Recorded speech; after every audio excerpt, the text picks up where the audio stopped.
Hello, everybody. We're just waiting, just getting started here in just a couple of seconds, but wanted to thank everybody for joining us today on our webinar for succession planning for financial advisors. And I have my partner, Scott Brittman, here. Hello. And just gonna talk through a couple of topics today. We want to really try to keep it as open as possible. So there's a chat feature where you could raise your hand, and or you could just ask a question through the chat, or you could ask it through speaking to us. So we encourage it to be interactive, and that way Scott and I aren't just sitting here talking out to you guys. So we'll ask some questions throughout as well. But yeah, we can certainly get started. Just kind of go through some of the topics we're going to cover here, and then we'll start to go through them in a little bit more detail. We're just going to start off with just evaluating some of your succession options, and then kind of go right into finding the right successor, which we feel is certainly arguably one of the most important parts of this. Then structuring the deal, different deal structures we're seeing, how that looks like, and then going into business valuations, how to potentially maximize it, some of the things we're seeing now on the deals that we're working on, but and then also items that could affect those valuations, up or down. So we'll discuss that in a little bit more detail as well. And we want to try to keep this to under an hour if we can. I want to be mindful of everybody's time.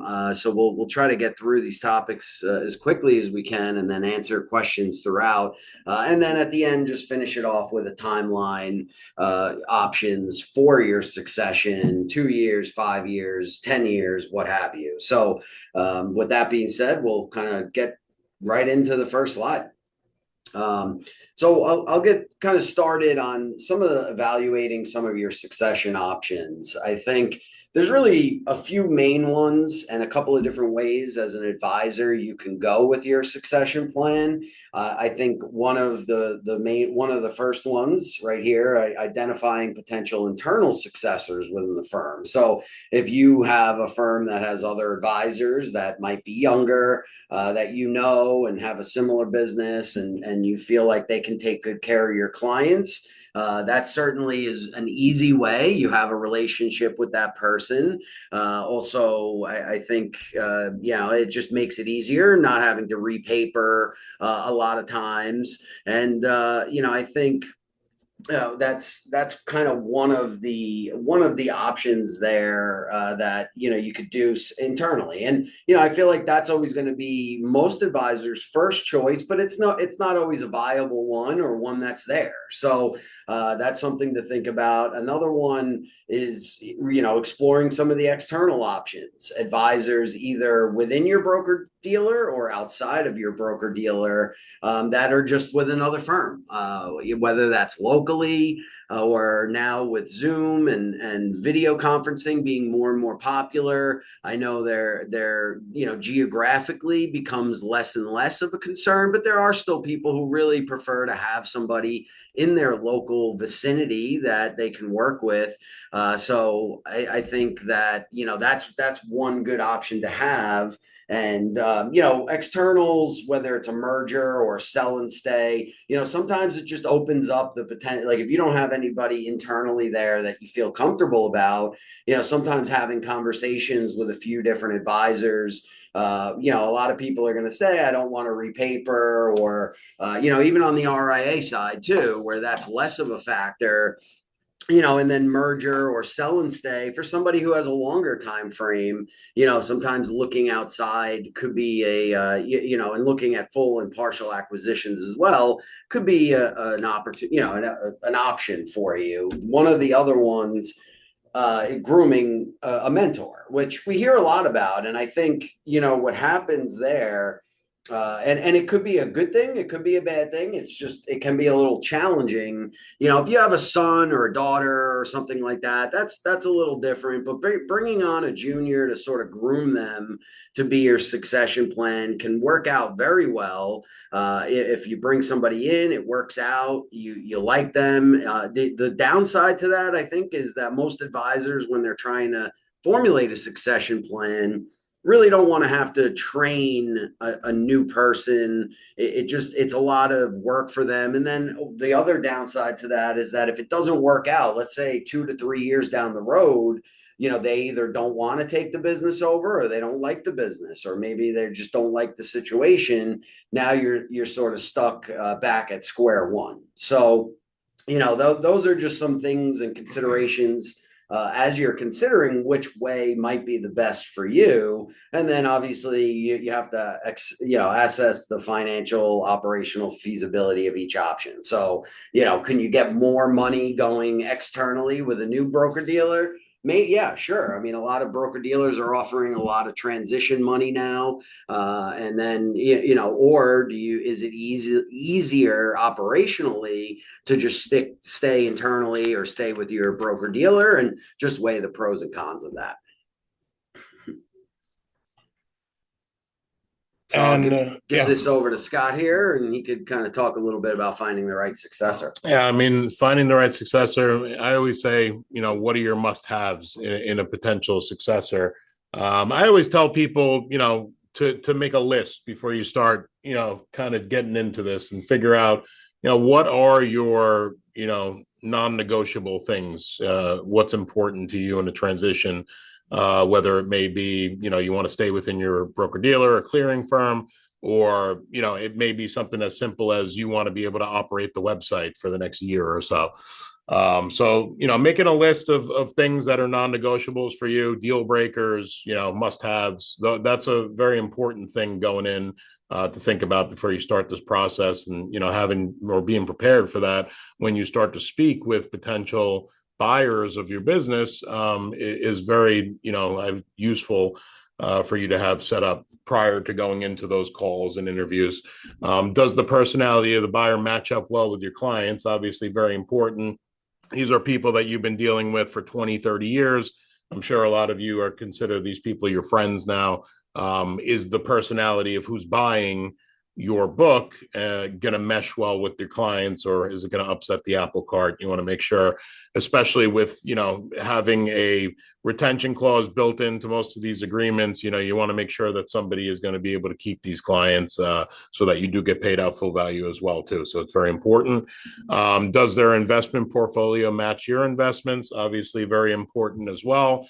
That's also going to be, really tie into the next, how portable our clients. You want to make sure that if you're, within LPL and you're considering selling to an Ameriprise or vice versa, are these products going to mesh well together moving over to different firms? Or are you going to have to hold back and potentially lose, some clients in a transition? You want to make sure that, how portable these clients are, and how much these actually match up while you're doing a transition or a potential transition, and weighing the pros and cons of each potential buyer. We always recommend talking with a couple different people and figuring out who might be the best fit. It might take you 1 or 2 interviews with a potential buyer to figure out you have a good fit, or it could take you several. And that's something that you want to feel comfortable going into that decision. And sometimes you have to interview a couple before you actually find out who might be the best one. Or and I think this part really saves time for you as you're starting to go through different options, right? I mean, there are listing services out there where you can put your business for sale, and you get 500 people reaching out to you, where it's from different parts of the country. You don't really know much about their business or their personality, and it really, I think that's just, it takes so much time. There's enough moving parts to putting these together, that I think it's the better approach is really determining some of these bullet points, and then kind of narrowing down what that looks like. And and like Scott said, it could take 1 or 2 people. You could have somebody already lined up, you might not, or it could take 5 or 10, and sometimes even that could take some time. So we'll talk a little bit about time frame at the end of this, but that all plays into it. is finding, it could, you might start talking to somebody now that you might like, but maybe you're not ready to do anything yet. So you keep that communication, you keep we're building rapport with them, and once you get, what we'll call it kind of the warm and fuzzies on that potential buyer, that time frame could take a year or two just from the initial introduction. So yeah, I think finding the right successor and what we do. So what we help advisors, we help do. I think that's probably one of the biggest things that we do as a company is being able to match a lot of the buyers and sellers, and this is very important. If we have this, we can really narrow it down to a good fit. Is everybody going to be a good fit? No, we won't know how the personalities match. We won't know if there are any synergies there until you actually speak to the person. But we find that this is so important because it saves time and you make sure that you have the right fit. So this is definitely something to keep into consideration. And then moving along to, sort of structuring the sale. And if anybody has any questions, I know we're kind of going through this. Feel free to either raise your hand or ask some questions in the chat. Yeah. So structuring the sale, there's upfront payments. How do you want to see that? They usually range anywhere from 10 to 50% down. There's a couple of different options. We're seeing bank financing becoming, very common now. Bank financing has a lot of different, upsides to you as a potential seller. I mean, you don't have to hold a note. You don't have to worry about, getting paid and what are the repercussions of, the potential buyer not being paid. That actually now falls with the bank. So you don't have to worry about that. You're typically paid out within 12 months. And again, you'll probably have some sort of a retention clause into your agreement of usually 85 to 90% with a 12-month look back. So you want to make sure that you're selling to somebody who's going to be strong. It's going to be able to retain your clients because it will ultimately affect your payday. So you want to make sure that that's ironclad. Seller financing can be used for a portion or anywhere from 80% all the way down to 50, I would say. So 3 to 6 years is a typical period. Anywhere from 5 to 10% interest, probably more like 7 right now or so. But if that's something you wanted to do, you wanted to hang on to the note, make the interest back, it could alleviate some of the tax implications that you may have over those years as you're getting paid out, depending on how they're actually structured. So that could be a good way to recoup some of those losses that you'll have due to tax implications. And then there's also a percentage of revenue or an earnout, anywhere from 2 to 5 years, typically a smaller amount put down, about 10-20%, and then usually you'll do a revenue split. Usually you will start out somewhere skewed more towards you, maybe 70-30 for the first 2 years, maybe 50-50 year 3, and then 30-70 to the buyer the last 2 years. Those work out pretty well if you have a book that you're maybe converting over to the fee based or advisory model. That's a really good way for you to kind of, make some more money on your book and help convert it over at the same time as you're getting paid out to do that. And that's usually a pretty good option in that scenario as an earnout. If you have an all fee based book or an all advisory book, usually that doesn't make too much sense. But there are, definitely certain circumstances where an earnout would be a pretty good option for some of you. Yeah, and I think when it comes to earnout, and again, that'll tie back into one of our last slides about timing. And I think some advisors, if you're looking to sell and you just want to be out in 2 years, you're not going to do an earnout. I think an earnout is really, we've seen a lot of these deals structured like this for advisors who maybe have a 5 to 7 year time frame, but they're held back by having to be a sole proprietor of their own business. So they might merge or join another group or do an earnout with another group where, you could focus on growing the business. So really an earnout would be if you think you can grow the revenue, and maybe even if you're on, not like Scott said, if you're not a fee-based advisor and you want to convert a lot of that and help the buying advisor convert a lot of those accounts to fee based. Now you took a business that you could have sold for a 1.5 times multiple to now three and a quarter, whatever the prevailing multiples are at the time, which we'll go into I believe in the next slide. But I think that's kind of where we're seeing a lot of these earnouts, and every deal is going to be structured differently.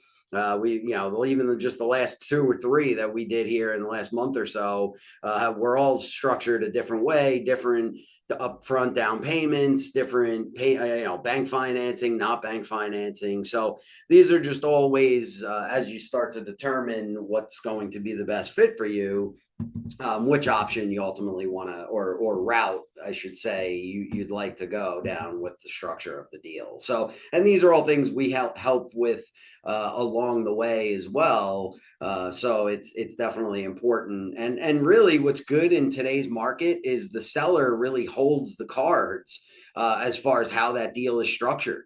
And most buyers understand that. And if you want it done a certain way, that buyer typically is flexible in allowing you to structure it in a way, as long as it makes sense. It's got to make sense. I mean, if you said 100% up front and no look back period, and you have really high expectations, something that's not typically done, maybe just going the private equity route is where you want to consider. But ultimately, typically, I think most of the sellers control that, which I think is good in this market, which is still a seller's market. Then going kind of over to business valuation, I'll touch on this, and Scott can certainly chime in on it. But I think some of the things to really, as you start to think about what is my business value, I think having some the information prepared and ready to, that way what your numbers are.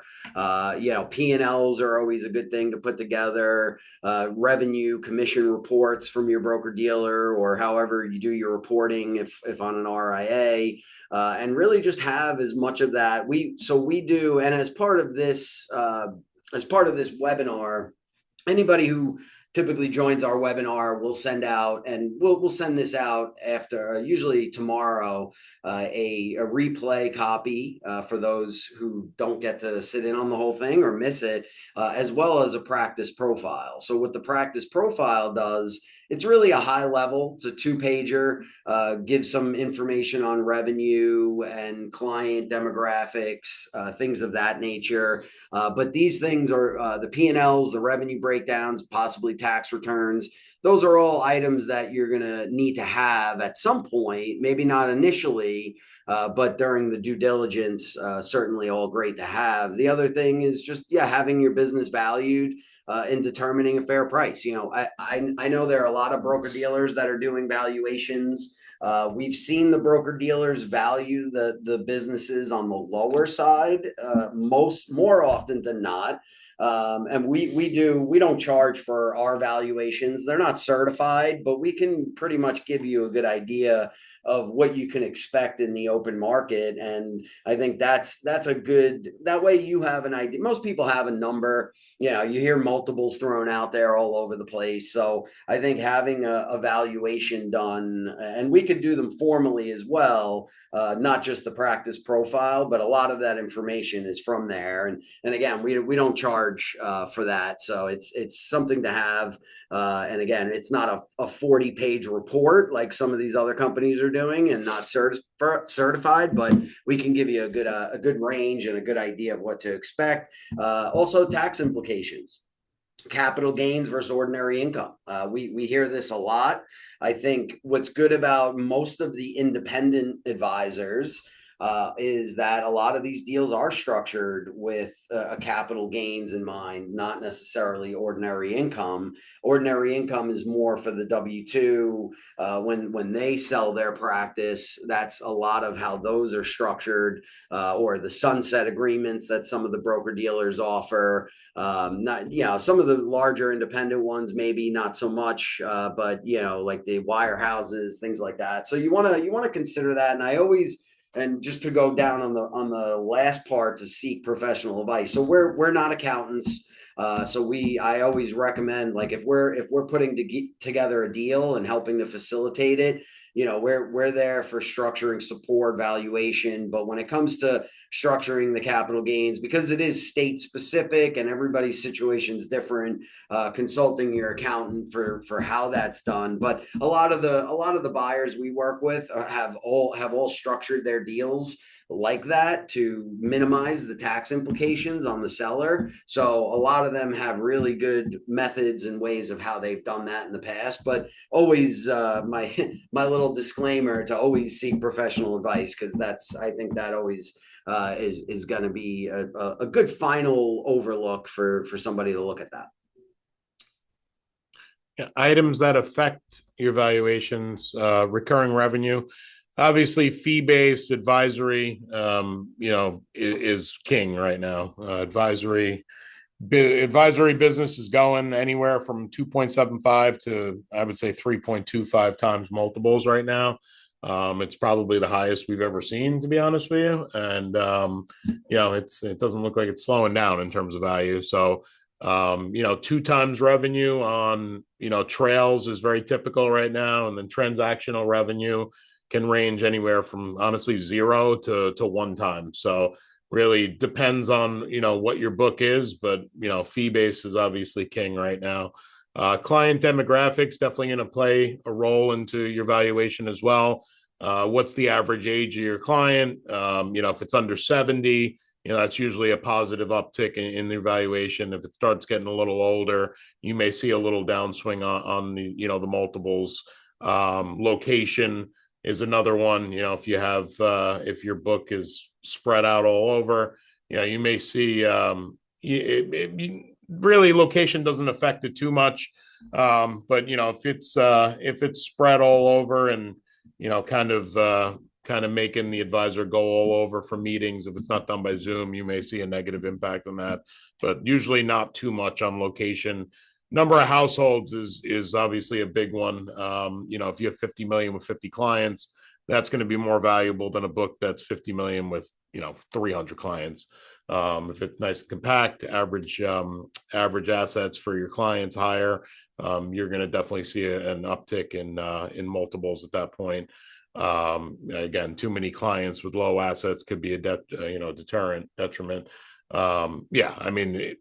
People are still going to be interested in your book regardless, if that is the case. And we've done many deals with books that have a lot of clients with smaller assets, and there's always upside in those books too. So I wouldn't be turned off by something like that. You just may see a little bit of a hit to the multiple, but nothing too crazy. And how transferable is your client base? Again, we talked about this before, the portability of the book. If the client base is not transferable and there's risk involved in a potential move, you may see a little bit of a downswing in terms of valuation. I would recommend not getting into a deal like that, to be honest with you. I think that there's plenty of buyers out there. There's going to be plenty of buyers out there for you to be able to choose from that are going to be a good fit for you. And that option is kind of, for somebody who's not really a good fit for you. I would take my time in figuring out who's a good fit, and where you can not only get the best service for your clients, but also get close to, or if not top dollar for your book as well too. Yeah, and that's, I mean, I think with the number of households, yeah, you're right. And a business, really, I tell people this all the time, it's worth what somebody's willing to pay for it, right? So you can have valuations done, and you could have a number in mind, but I think depending on the buyer, they might value a certain type of asset higher than somebody else. I know I use fixed index annuities as a lot, to go back to what Scott was saying about your transactional revenue being worth nothing. If you just wrote a bunch of fixed index annuities and they're all locked into 10-year contracts, that might not be valuable to somebody who really has no interest in doing that. Or if a lot of them are coming up due, then somebody else might look at that and say, well, I like to do this, so yeah, I see some upside potential in that, it's worth it for me. Whereas another advisor might say, yeah, that's not really something we're looking to do. So again, that goes back to to finding the right fit. But all those options are important. Does anybody know? Just as out of curiosity, I mean, everybody hears the number, but how many buyers to sellers there are right now? 20 to 1, 10 to 1.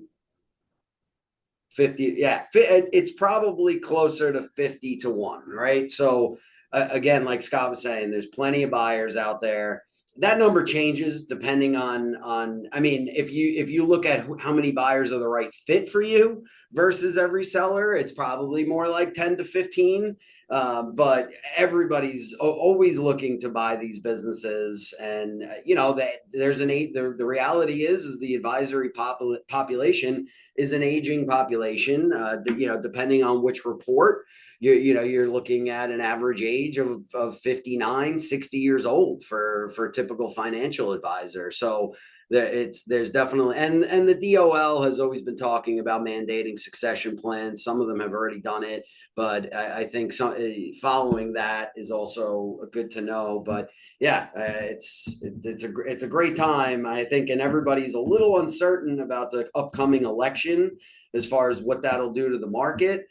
So there's a little uncertainty there, but you know, we're certainly not going to get into politics. But I think that does cause some uncertain level of uncertainty, not knowing where. So some of the deals we're trying to get done, or that we see, they would like to have something done or agreed upon before that, and then the other ones who want to wait till after that, which is good too. It's just, you know, if the market goes really far down or it goes up, you know, it's like how do they're timing it is very difficult. So, well, that'll be something we could talk a little bit more about too. But yeah, that goes into the valuation, what helps it, what doesn't.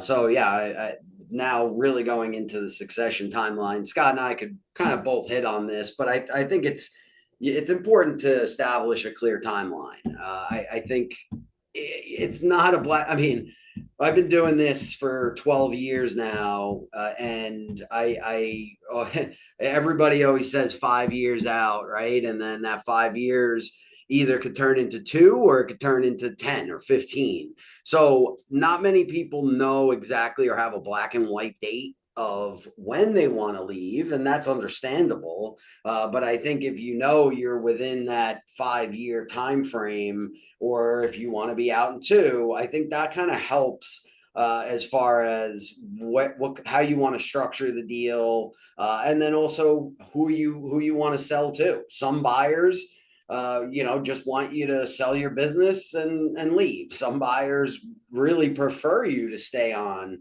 for a 2, 3, 5 year period, as it helps with the retention, and it becomes, it's a lot easier to transition all of the clients over that time if the selling advisor is sticking around. So it just depends. Everybody's looking for different. And then again, to go back to what the earnout, what I said earlier, you know, are you looking to grow?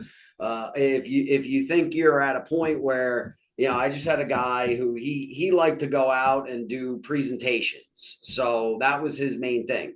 He wanted to team up with a group. He wanted to stick around for another 3 to 5 years, but he didn't want to do all of the day-to-day administration, compliance, deal with whatever he had to deal with as a sole proprietor. So he said, you know what?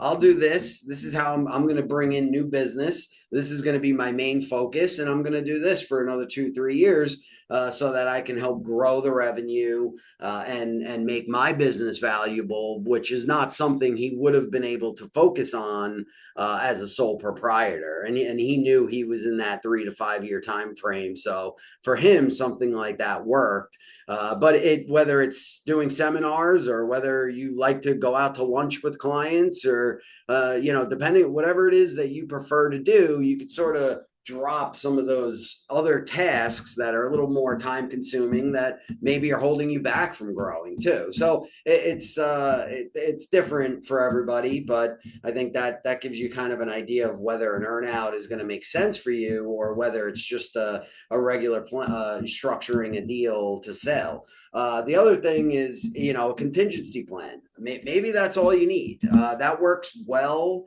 on an if you have somebody internally working with an outside, even if it's same broker dealer, but he's not with your firm. A lot of times people are a little weary on doing just a contingency only or a buy sell, because what happens in that event, right? We all talk about everybody getting hit by the bus eventually. When that does happen, if you have a buy sell that says, hey, you have to buy my business for $1 million if something goes wrong or I pass away, somebody who doesn't know your clients, doesn't know your situation, that's hard for them to agree to that purchase price, because ultimately what ends up happening, and we see it all the time, unfortunately, is somebody who doesn't have a succession plan.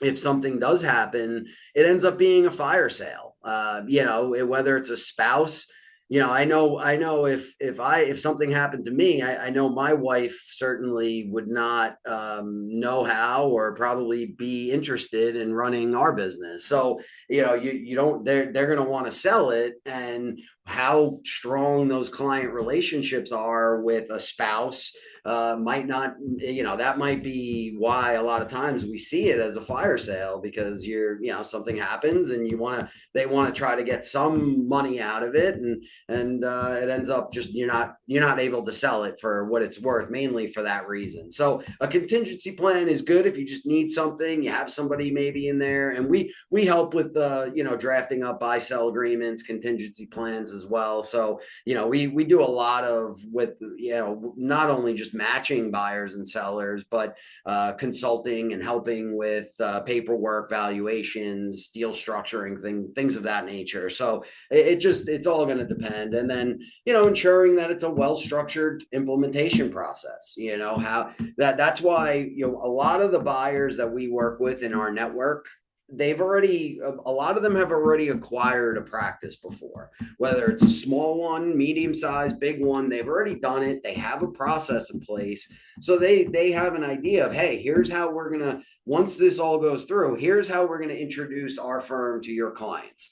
We're going to send a letter, we're going to do a client event, whatever that might be. That is really all goes towards ensuring that everything is done properly and the clients are happy and they're seeing the value of the new advisor. I think versus just saying, hey, if something happens to me, I'm with LPL.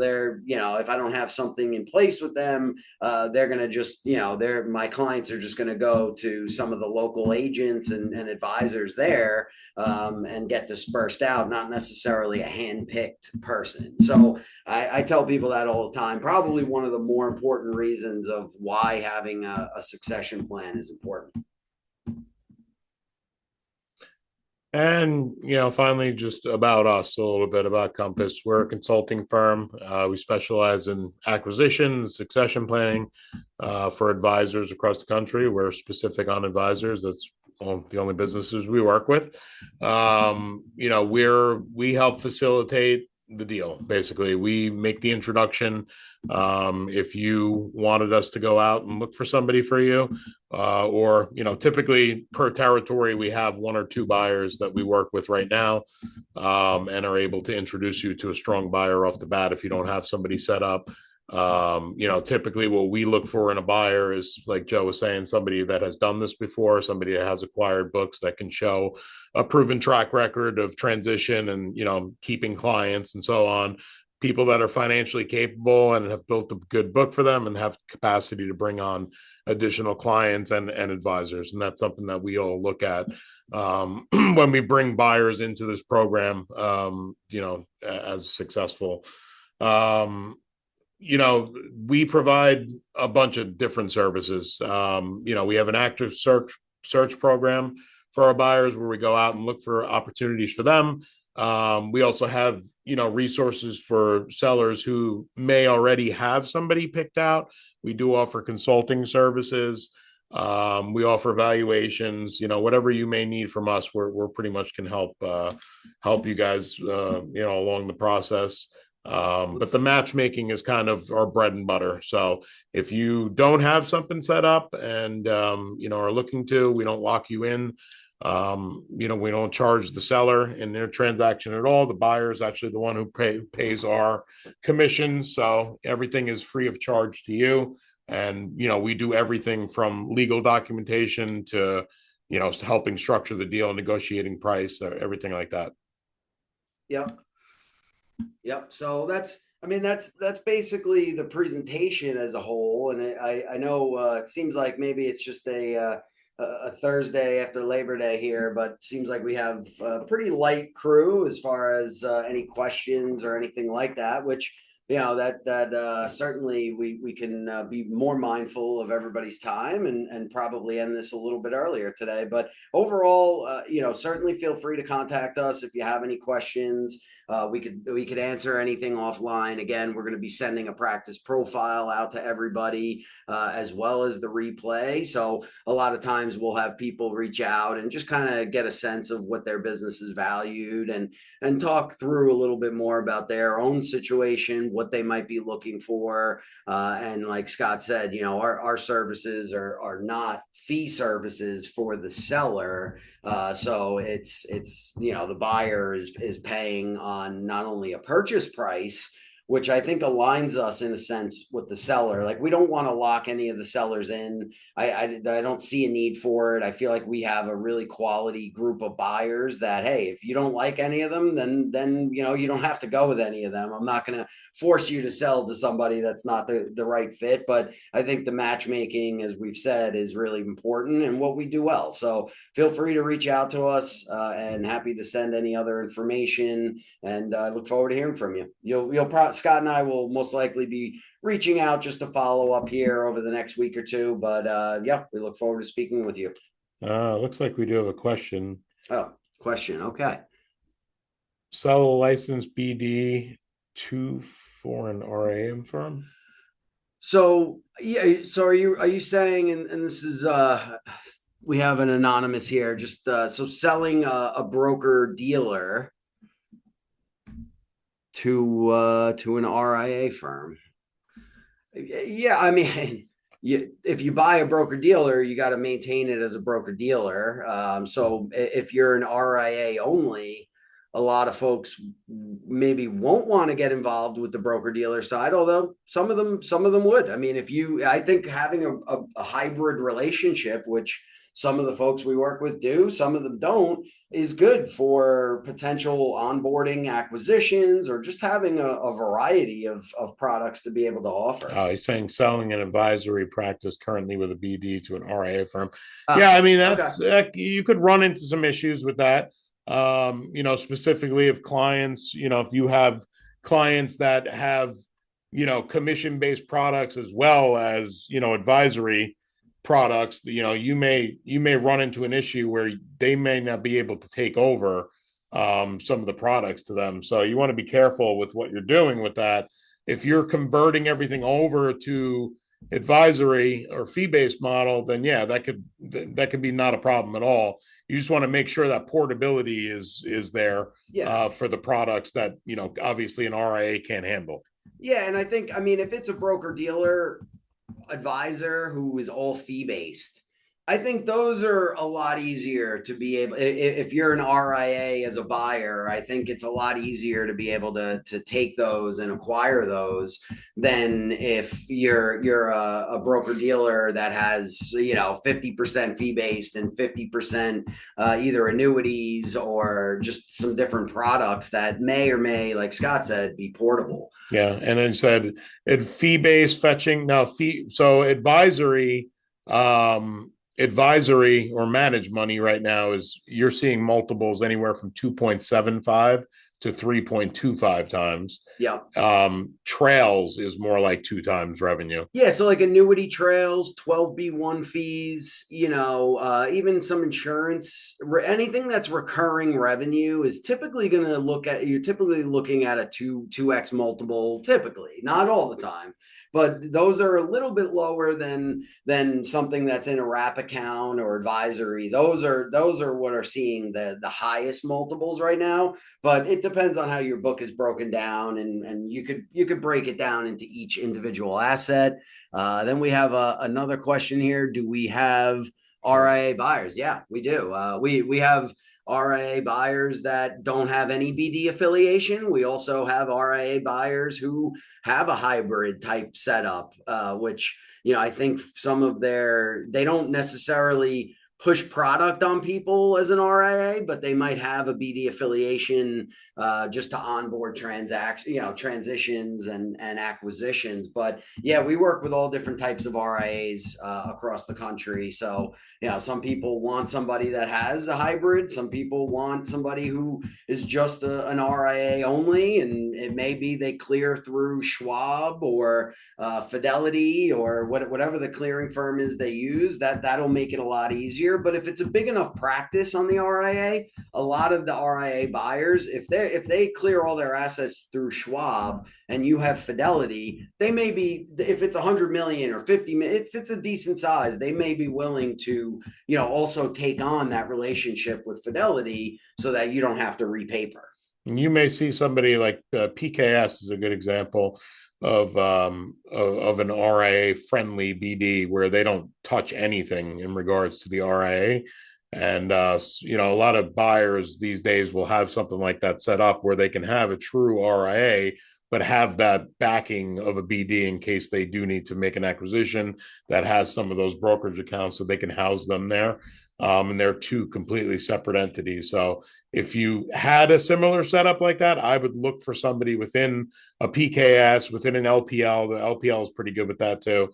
Somebody that has that true hybrid setup as opposed to a corporate RIA with a BD backing. Yeah, where you're acting as an IAR. I mean, the reality is when I started this business, I would say 80% of advisors were on the BD side and 20% were in the RIA space. And now it's more like 60-40, honestly.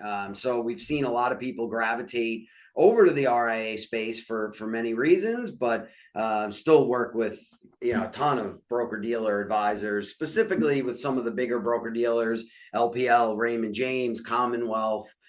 So there's a lot of different ones that we work with, but again, it's going to all come down to just finding the right puzzle piece there. So, all right. Well, if anybody has any other questions, I'll hang out here for a couple minutes. And if not, I appreciate everybody's time. And, we're looking forward to speaking with you guys in the future here. Joe said we'll be sending out practice profiles, replays of the webinar. And, we'll be reaching out to you guys as well and see if we can help out in any way. Great. Well, thank you, everybody. Have a great day. Enjoy the rest of your afternoon. And thanks for joining. One question. Oh, thank you. Thank you. Appreciate it. Oh, you got it. No problem. Have a great day.